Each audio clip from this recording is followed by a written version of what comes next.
नमस्कार। आज हम एक बहुत ही आम वित्तीय धारणा पर गहराई से नजर डाल रहे हैं। एक ऐसी सोच जिसमें अक्सर हम में से कई लोग, खासकर मध्यम वर्ग, फंस जाते हैं। हाँ, और ये सोच है लायबिलिटी यानी देनदारी को एसेट यानी संपत्ति समझ लेना। बिल्कुल। और इसके लिए हम आधार बना रहे हैं रॉबर्ट कियोसाकी की मशहूर किताब रिच डैड पुअर डैड के विचारों को। हम सब ने सुना ही है ना, कि भाई अपना घर ले लो, एक अच्छी गाड़ी तो होनी ही चाहिए। हाँ, ये तो बहुत आम सलाह है। पर सवाल यह है कि क्या ये सच में वित्तीय सुरक्षा की ओर पहला कदम है, या कहीं ये अनजाने में एक जाल तो नहीं? यही समझना जरूरी है। कियोसाकी के नजरिए से तो ये जाल ही है अक्सर। तो आइए इसी पर बात करते हैं। समझते हैं कि स्रोत के हिसाब से एसेट और लायबिलिटी में फर्क क्या है, और ये जानना क्यों इतना अहम है। बिल्कुल। देखिए, स्रोत का जो मुख्य तर्क है वो इसी बुनियादी फर्क पर टिका है। कियोसाकी के रिच डैड का फलसफा बहुत सीधा है, बहुत सरल। हाँ, क्या है वो? एसेट वो चीज है जो आपकी जेब में पैसा डाले, और लायबिलिटी वो चीज जो आपकी जेब से पैसा निकाले, बस। अच्छा, पैसा डाले या निकाले।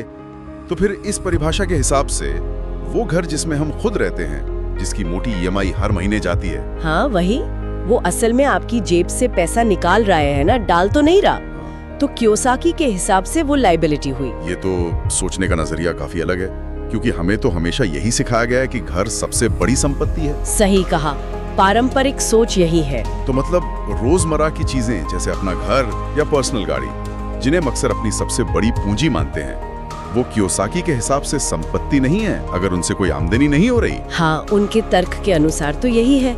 देखिए, अगर आपने कोई प्रॉपर्टी खरीदी है और उसे किराए पर दे दिया, और उससे हर महीने इतनी आमदनी हो रही है जो आपके लोन की किस्त और मेंटेनेंस वगैरह के खर्चों से ज्यादा है, तब वो एक एसेट है। अच्छा, तब वो पैसा डाल रही है जेब में। बिल्कुल। लेकिन अगर आप उसमें खुद रह रहे हैं और सिर्फ ईएमआई, प्रॉपर्टी टैक्स, मेंटेनेंस ये सब भर रहे हैं, तो वो पैसा निकाल रही है, तो वो एक लायबिलिटी बन गई, क्योंकि वो कैश फ्लो को बाहर ले जा रही है, अंदर नहीं ला रही। और यही बात आपकी पर्सनल कार पे भी लागू होती है। आप सोचिए, उसकी कीमत कम होती जाती है, यानी डेप्रिसिएशन, फिर बीमा, पेट्रोल या डीजल, मरम्मत, ये सब लगातार पैसा निकालते ही रहते हैं। ये बात तो है।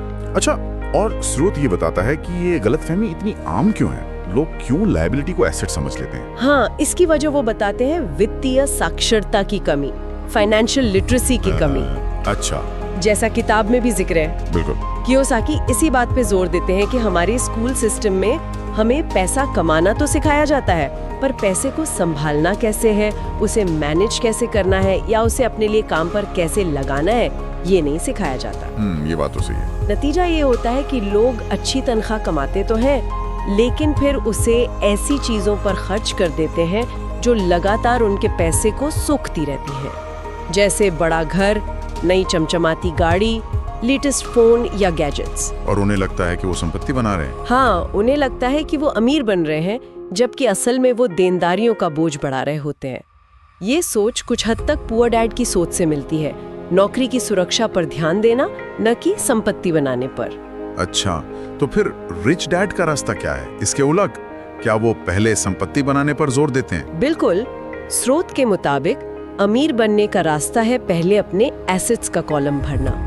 एसेट कॉलम मतलब ऐसी चीजें खरीदना या बनाना जो इनकम पैदा करें, पैसा आपकी जेब में डालें। ये इनकम पैदा करने वाली रियल एस्टेट हो सकती है, जैसे किराए पर दिया गया घर या दुकान, या फिर स्टॉक या बॉन्ड हो सकते हैं जिनसे डिविडेंड या ब्याज मिले, या कोई ऐसा बिजनेस जिसे आपको खुद न चलाना पड़े, मतलब पैसिव इनकम आए। अच्छा। जब इन एसेट से, इन संपत्तियों से इतनी पैसिव इनकम आने लगे कि आपके खर्चे आराम से निकल जाएं, तब उस इनकम से आप लायबिलिटीज या लग्जरीज खरीदें। ये फर्क है सोच का।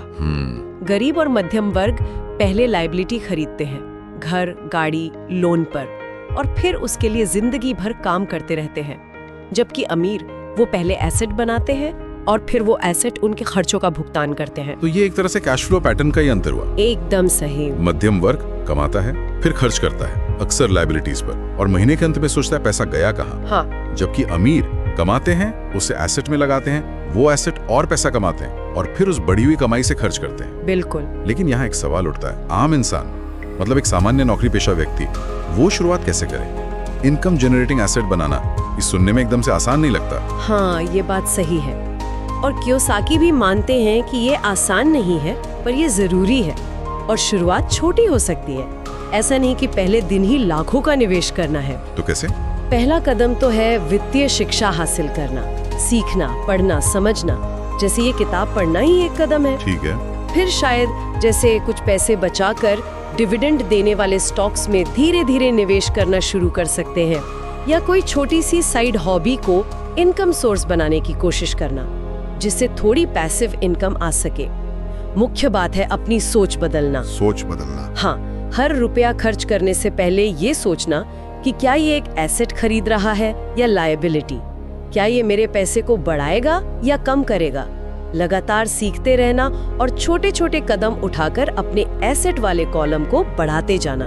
स्रोत के अनुसार यही कुंजी है। तो कुल मिलाकर इस पूरी चर्चा का सार ये निकलता है कि रिच डैड पुअर डैड के नजरिए से अगर देखें तो वित्तीय स्वतंत्रता पानी है तो पहला नियम है एसेट और लायबिलिटी के बीच का फर्क समझना। हाँ, गहराई से समझना। और सिर्फ समझना नहीं, उसे अपने वित्तीय फैसलों में लागू भी करना। लायबिलिटीज चाहे वो दिखने में कितनी भी अच्छी लगे, अगर वो आपकी जेब से पैसा निकाल रही हैं, तो वो आपको अमीर नहीं बना रही। एकदम सही कहा। और ये सिर्फ बड़ी खरीदारी जैसे घर या गाड़ी पर ही नहीं, बल्कि छोटी छोटी रोज की आदतों पर भी लागू होता है। अक्सर लोग पैसा कमाते हैं और उसे तुरंत खर्च कर देते हैं, ये सोचे बिना कि क्या वो खर्च भविष्य में उनके लिए और पैसा कमाएगा या सिर्फ आज की जरूरत या इच्छा पूरी कर रहा है। हाँ, ये एक चक्रव्यूह जैसा बन जाता है जिसमें मध्यम वर्ग अक्सर फंसा रह जाता है, जैसा कियोसाकी कहते हैं। ये वाकई में सोचने पर मजबूर करने वाली बात है। हाँ। अच्छा, तो जाते जाते श्रोताओं के लिए एक विचार बिंदु छोड़ जाते हैं। हाँ, जरूर। हाल में की गई अपनी किसी बड़ी खरीदारी के बारे में सोचें, या किसी नियमित बड़े खर्च के बारे में। अब कियोसाकी की परिभाषा के हिसाब से सोचें, क्या वो चीज या खर्च वास्तव में एक एसेट था? क्या वो आपकी जेब में पैसा डाल रहा है या भविष्य में डालेगा? या फिर वो एक लायबिलिटी थी जो चुपचाप धीरे धीरे आपके पैसे को कम कर रही है? इस पर विचार जरूर कीजिएगा।